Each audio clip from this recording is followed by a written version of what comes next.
100 მილიონი დოლარი ფულის მოდელი. ალექს ჰორმუსიმ ამ წიგნით მოხსნა გინესის რეკორდები გაყიდვებში.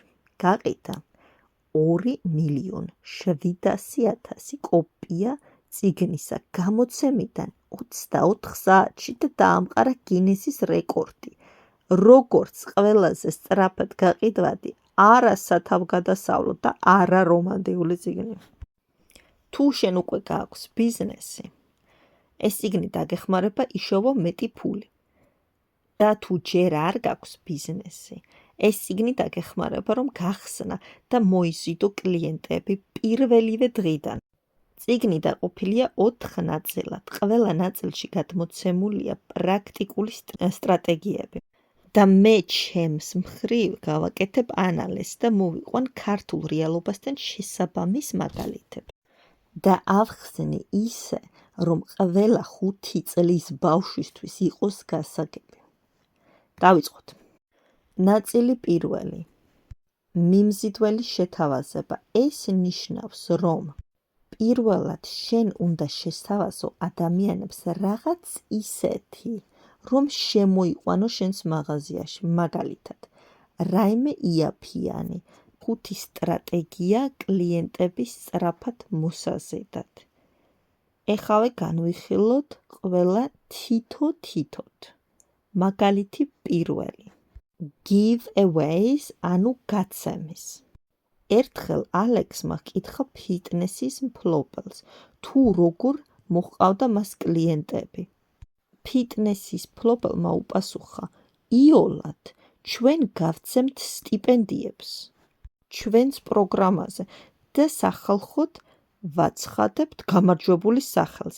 მერე ყველა მონაწილეს ვთავაზობთ ფასდაკლებას. მაგრამ ეს ფასდაკლება მუშაობს მარტო იმ შემთხვევაში, თუ ისინი დარეგისტრირდებიან ჩვენს კურსებზე 7 დღის განმავლობაში და უმეტესობა ყიდულობს პროგრამას მაშინვე. ეხლა ეს როგორ შეიძლება, რომ შენც შეძლო? აიღე შენი ყველაზე ძვირად ღირებული რაღაც, რაც გაქვს გასაყიდად. მაგალითად, კბილის ექიმი ხარ, გამოაცხადე კამპანია. კბილების გათეთრება ან უჩინარი ბრეკეტები. უფასოდ. ყველა, ვისაც ეს კამპანია დააინტერესებს, მათ უნდა შეავსონ ფორმულარი და ერთი ადამიანი გაიმარჯვებს. მერე გასცე ფასდაკლებები ხალხზე, ვინც ვერ გაიმარჯვა, მაგრამ დაინტერესებულია ან ბრეკეტებით, ან კბილების გათეთრებით. მაგ შემთხვევაში პაციენტი ნამდვილად გარანტირებული შენთან მოვა, ვიდრე სხვასთან. რატომ? იმიტომ, რომ შენ ფასდაკლებას თავაზობ. აქ ალექსი ამატებს, რომ ეს სტრატეგია მუშაობს, როცა შენი პრიზი მართლა პრიზია. ხის მოსაზიდი შეთავაზება მეორე. ჯონის ჰქონდა სოლარიუმი გახსნილი. როცა ვიღაცა შემოდიოდა, მომსახურე პერსონალი ეკითხებოდა, რა გნებავთ და თუ ისინი პასუხობდნენ, რომ რამოდენიმე ტონით უნდათ გარუჯვა, პერსონალი ეგრევე უწყებდა ეგრეთ წოდებულ შებრაწულ ინდაურის საუბარს. რას ნიშნავს შებრაწული ინდაურის საუბარი? უხსნით, ინდაურის შეწვა სჭირდება 3 საათი, შენ 2 ტონით ეგრევე ვერ გაირურჯები რამოდენიმე ვიზიტით. და შემდეგ ჯონის თავაზობს ულიმიტო ბილეთს 1 წლის განმავლობაში. თითო თვის ფასი არის $20. ანუ ერთი ვიზიტი იყო $5, მთელი თვის ფასი 1 წლის განმავლობაში არის $20. და ეხლა როგორ უნდა გადმოვიღოთ ეს ქართულ რეალობაში? შეთავაზება და მერე პრემიუმი დაადე გვერდზე. ანუ $5 ღერს ეხლა ერთი ვიზიტი, მაგრამ თუ იყიდი 1 წლიან შესვლას, თვის ფასი იქნება $20. აი ეს მაგალითი ძალიან გავს იმ ადამიანებს, ვინც მაგალითად სეზონურ ხილზე მუშაობს. აი ნახე, სიტყვაზე თორნიკე ყიდის ბაზარში 1 კილო მანდარენს $5. მაგრამ ეუბნება, რომ 10 კილო მანდარინს მოგცემ 40 ლარად. ხალხი უფრო დაფიქრდება იმაზე, რომ აიღოს 10 კილო 40 ლარად, ვიდრე 1 კილო მარტო 5 ლარად. მერე ამ სტრატეგიამ თუ იმუშავა და ბევრმა აიღო, მაგ შემთხვევაში უკვე შეგიძლია რომ თქვა, რომ 1 კილო 5 ლარად, მაგრამ 10 კილო იყოს 45 ლარად. ამ ყველაფერს უნდა სწავლა, შენი კლიენტების შესწავლა, ვინ მოდის, ვინ მიდის, სად გახარ, მაგრამ ნახე რა ხდება აქ. თუ ამ მანდარინს მაინც ვერ გაყიდი და დაგირჩება და გაფუჭდება, ხო? მე მაინც გადასაყრელი გაგიხდება და შენთვის ხო უკეთესია რომ მალე გაყიდო, მალე ის ფული ამოიღო რაც დააინვესტირე და კარგად იყო. მის მაგივრად რომ დაელოდო რომ აი დიდარი კლიენტი გამოჩნდება შუბით და იყიდის შემს მანდარინებს, ალბათ ეგეთი ან გამოჩნდება ან არა, არც იცი, ხო? და ჯობია რომ მალევე გაყიდო და გეცოდინება რომ ფული კი არ წააგე, მოიგე. მესამე ხალხის მოზიდვის საშუალება არის იყიდე 1, მიიღე 2 უფასოდ. პირველად, როცა ალექსმა ეს წარწერა მაღაზიის ფანჯარაზე დაინახა, იფიქრა, რომ ეს იყო ნამდვილი სისულელე, რომ ეს მაღაზია ვერასოდეს ვერ ამოიღებ და ამ დანაკარგს რაც ჰქონდა. მაგრამ შეხედე რა მოხდა? 1 ფეხსაცმლის ფასი ღირდა 2 ცალს კიდე ჩუქნედნენ. ალექსმა იფიქრა, რანაირად მუშაობს ეს ბიზნესის მეთოდი და გაარკვია, რომ მაღაზიის უფროს უნდოდა, რომ ვინც შემოვიდოდა მაღაზიაში, ყველას $600 დაეხარჯა. არ აქვს მნიშვნელობა, ვინ იყო. როცა ალექსმა გამოირკვია, თურმე აღმოჩნდა, რომ ხალხს მოსწონს ნახვა წარწერისა free უფასო. ანუ თუ 1 ფეხსაცმელი ღირს $200 და ყიდულობ 3-ს, მაინც ხო იხდი $600. იხდი, მაგრამ ამ შემთხვევაში ყიდულობ 1 ფეხსაცმელს, იხდი $600 და გაძლევს მაღაზიის მფლობელი დამატებით 2 ფეხსაცმელს უფასოდ. ეხლა ეს ქართულ რეალობაში იული გადმოსატანია ძალიან. წარმოიდგინე ხაჭაპურის გამყიდველისთვის რა იული იქნება ხაჭაპური ოდნავ დიდი რო გაყიდოს, საშუალო ზომაზე დიდი რო გაყიდოს და რო თქვას, აი ამ ხაჭაპურის ფასი არის მაგალითად 10 ლარი. მაგრამ თუ იყიდი ამ ჩემს ხაჭაპურს, ავდგები და მოგცემ 2 ცალ პატარა ლობიანს საჩუქრად.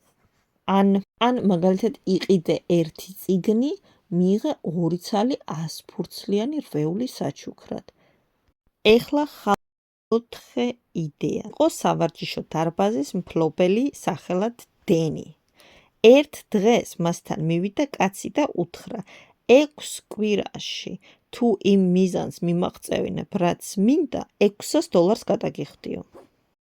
და თუ მე მართლა მივაღწია ის მიზანი, რაც მე მინდა, შენ მე მაგ $600 უკან დამიბრუნებ და მე მოგცემ შენ უფლებას გამოიყენო ჩემი სურათები მანამდე და შემდეგ.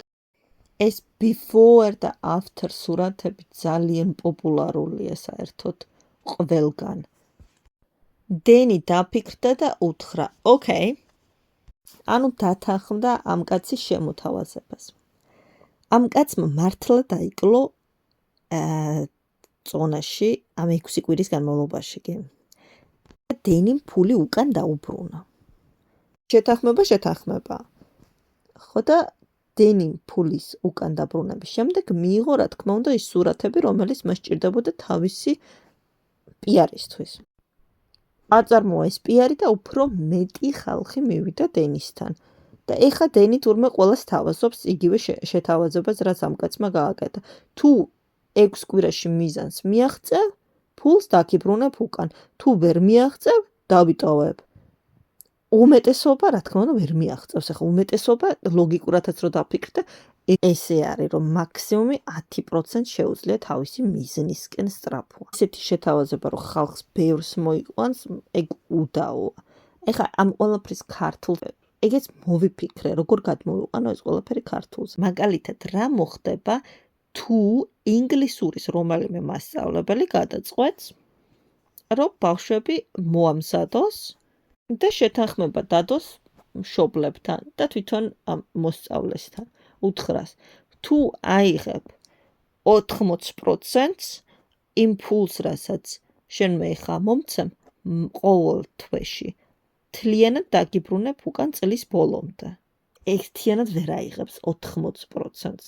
ფიზიკურად არ გამოვა ეგ რა. რამოდენიმე ალბათ აიღებს, მაგრამ ყველა ვერ აიღებს. თუ კლასში გეყოლება 10 ბავშვი მაგალითად და ყველა 10-ვეს ინგლისურს ასწავლე და 10-ვე 80%-ს ვერ აიღებს. მაგრამ აი ეს мотиваციას მისცემს, ძალიან დიდ мотиваციას მისცემს ყველას, რომ მეტი ისწავლონ. ეტყვი, მე თქვენ მოგამზადებ, აიღეთ ეგ თქვენი 80% და მე უკან დავაბრუნებ ფულს. აი ამ შეთავაზების გაჟღერების მერე დედები დახოცავენ თავიანთ შვილებს სწავლაში. თუ ერთმა ან ორმა აიღო ეგ 80%, უკან დააბრუნებ, მაგრამ თუ ვერ აიღო სხვებმა, მაგ შემთხვევაში ფული დაგრჩება. და სახელიც გექნება მერე, რომ შენ ხარ ეს მასწავლებელი, რომელიც აკეთებს ესეთ შეთანხმებებს. და უფრო და უფრო მეტი აბიტურიენტები შემოგივა, დარწმუნებული ვარ. შენ თვითონ რო დაფიქრდე, ეგრე იქნება. შენ თვითონ რო ყავდეს ახლა ბავშვი, ვისაც ესეთი შეთანხმება იქნება მასწავლებელთან, არ გაგიხარდება? რა თქმა უნდა, რომ გაგიხარდება. და სხვებსაც გაუზიარებ, ვისაც აბიტურიენტი შვილები ყავს, ხო და ეტყვი, რომ აი ეს არის ინგლისურის მასწავლებელი, რომელიც გეუბნება, რომ აი მე დარწმუნებული ვარ ჩემს თავში და მე გასწავლი შენ ისე, რომ როცა მიხვალ, შენ 80%-ს აიღებ და თუ აიღე მართლა, მაგ შემთხვევაში მე შენ ფულს უკან დაგიბრუნებ. ეს ყველაზე კარგი გამოსავალია ქართულ რეალობაში ამ სტრატეგიის გადმოტანის. სასარგებლოც. ეხლა არის სტრატეგია ნომერი 5. აი ამის ქართულ რეალობაში გადმოტანა მაინც და მაინც მე ვერ შევწელი და იქნებ ჩემმა მსმენელებმა თქვენ მაინც შეძლოთ გაარკვიოთ ამის ქართულ რეალობაში გადმოტანა როგორ შეიძლება და თუ ეგრე მოხდა კომენტარებში დამიწერეთ, გამიზიარეთ, რავი, მეც მაინტერესებს. ერთხელ ალექს ჰორმოზი წააწყდა რეკლამა, სადაც ეწერა: შეგასწავლით სწრაფ კითხვას 8 კვირაში. რეგისტრაციისთვის ფურცელი გამოართვა და რეგისტრაციის ფურცელში ეწერა 2 სავარაუდო ვარიანტი ფულის გადახდისა. პირველი იყო გადაიხადე $94 და მიიღე შესაძლებლობა დაესწრო ყველა გაკვეთილებს, რაც სხვაგან არ არის. ან ვარიანტი მეორე, არ გადაიხადო ეხლავე არაფერი, მაგრამ როგორც კი ამ 8 კვირაში შენი კითხვა უფრო სწრაფი გახდება და თუ 8 კვირაში ეგ შენი კითხვის სისწრაფე გაუმჯობესდება, უნდა გადაიხადო $297. მაგრამ აქ არსებობს ესეთი წესი, რომ უნდა აუცილებლად დაესწრო ყველა გაკვეთილს, რაც კი გაიმართება. ანუ თუ იყიდი კურსს გადაიხდი $94, მაგრამ თუ არ გადაიხდი ამ წუთას კურსის ფულს, მაგ შემთხვევაში, როცა მართლა შედეგს მიაღწევ, გადაიხდი $297. აი მე ამის ქართულ რეალობაში დაგეგმა ვერ წარმომიდგენი ეგ როგორ იქნება, მაგრამ რა ვიქნებთ მაინც თქვენ შეძლოთ. მე უბრალოდ გაგიზიარეთ და თქვენი საქმის თვითონ იცით. ეხლა შევაჯამოთ ყველა ეს 5 მეთოდი და ავირჩიოთ რომელი გჭირდებათ. პირველი იყო გაეცი ერთი დიდი პრიზი და მიეცი ცოტა ფასდაკლება ყველას. ანუ ალექსის წიგნში იყო სტიპენდია და მერე ფასდაკლებები და მე ქართულ რეალობაში ჩემს ანალიზში გადმოვთარგმნე როგორც კბილის ექიმმა რო გასცეს სასწაული პრიზი მაგალითად კბილების გათეთრება უფასოდ ან უჩინარი ბრეკეტები უფასოდ და მერე დანარჩენს ვისაც ყველას უნდოდა დარეგისტრირდა იმათმა რომ უბრალოდ ფასდაკლებები მიიღონ. მეორე იყო დიქოის შეთავაზება, ანუ $5 შეგიძლია რომ თვეში ერთხელ გაირუჯო, $20 თვეში გექნება ულიმიტო. მაგრამ 1 წლის განმავლობაში. ეს მე ქართულ რეალობაში ვთარგმნე მანდარინის და მაგალითზე. იყო მანდარინი ღერდა 5 იყო 1 და მიიღე 2 უფასოდ. წიგნში ეწერა კიდე $600 ფეხსაცმელი და მიიღე 2 ცალი საჩუქრად. არა და თითო ფეხსაცმელი ისედაც $200 იღებდა. ქართულ მაგალითზე მე გავაკეთე ესე. იყიდეთ საშუალოზე ცოტა დიდი ხაჭაპური და მიიღე 2 ცალი პატარა ხაჭაპური ან ლობიანი უფასოდ. ბევრი ხალხი ნამდვილად მოვა მან. მეოთხე მაგალითი იყო დაიბრუნე შენი ფული. წიგნში იყო მითითებული ფიტნეს ტრენერის მაგალითი. ჩემს ქართულ ვარიანტში იყო ინგლისური ენის მასწავლებელი, რომელიც შეთანხმებას უდებს აბიტურიენტებს და მით მშობლებს თუ 80%-ზე მეტი აიღო ბავშვმა აბიტურიენტმა მაგ შემთხვევაში მასწავლებელი ფულს უკან დააბრუნებს. ეს იყო ჩემი შეთავაზება და კიდევ იყო მეხუთე მაგალითი, რომელიც მე ქართულად ვერ გადმოვთარგმნე, ქართულ რეალობას ვერ მოვარგე. გადაიხადე ეხლა ცოტა ან იყიდე მერე და გადაიხადე ძვირი. ეს მაგალითი ეს ვერ გავაკეთე ქართულად. და ამ მესამე მაგალითთან დაკავშირებით მინდა რომ კიდე ერთხელ გითხრათ რომ თუ არ შეგიძლიათ ფულის უკან დაბრუნება, ჯობია რომ ესეთი შეთავაზება საერთოდ არ გასცეთ. ხა თუ სიკვდილის სიცოცხლის საკითხი არის ფულის უკან დაბრუნება ან არ დაბრუნება, ეგეთ შეთავაზებას ნუ გასცემთ. თვითონ ალექსი ციცახის თავის წიგნში თუ უკან დამბრუნებელი ფულის არ ხარ, არ გააკეთო ესეთი შემოთავაზება. მაგრამ თუ ეხლა შენთვის დიდად არაფერს არ წყვეტავს და სიკვდილის სიცოცხლის საქმე არ არის, მე ვფიქრობ, რომ ეს ძალიან დიდ შედეგებზე გაგიყვანს მალე. და ეხლა რახან ეს ვიდეო ძალიან დიდი გამოდის, უნდა გავწყვეტო და შემდეგს კიდევ შემდეგში დავდებ და იქნება ნაწილი მეორე. ძალიან დიდი მადლობა, რომ დღეს მომისმინეთ. კიდევ ერთხელ შეგაწყენთ თავს, შემდეგში მეორე ნაწილს განვიხილავთ, მეორე თავს, მეორე ანალიზს და იმედია მოგეწონებათ, იმედია რამეს გაიგებთ აქედან ახალს, რაც აქამდე არ იცოდით და მეც მადლობელი დაგრჩებით ამისთვის და ქართულ ენაში ჩემი შეცდომები, რასაც მე ვუშვებ, მე თვითონ მოვხვდები. ამიტომ თუ ძალიან არ გამკეცხავთ ამისი გულისთვის, ძალიან დიდი მადლობელი დაგრჩებით.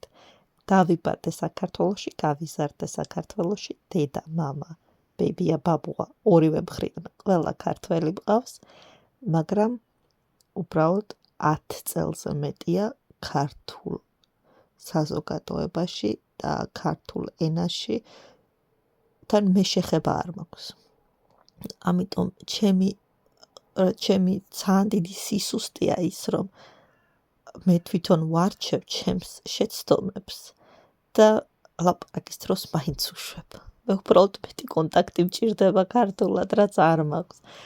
მაგრამ თუ თქვენ ამაზე მიბრაზდებით, ან თავი შეგაწყინეთ ჩემი შეცდომებით, მაინც ბოდიშს ვიხდი და თუ არა, კიდევ ერთხელ მომისმინეთ შემდეგ ვიდეოში. ნახვამდის და სასიამოვნო დღეს გისურვებთ. კარგად ზანდებოდეთ.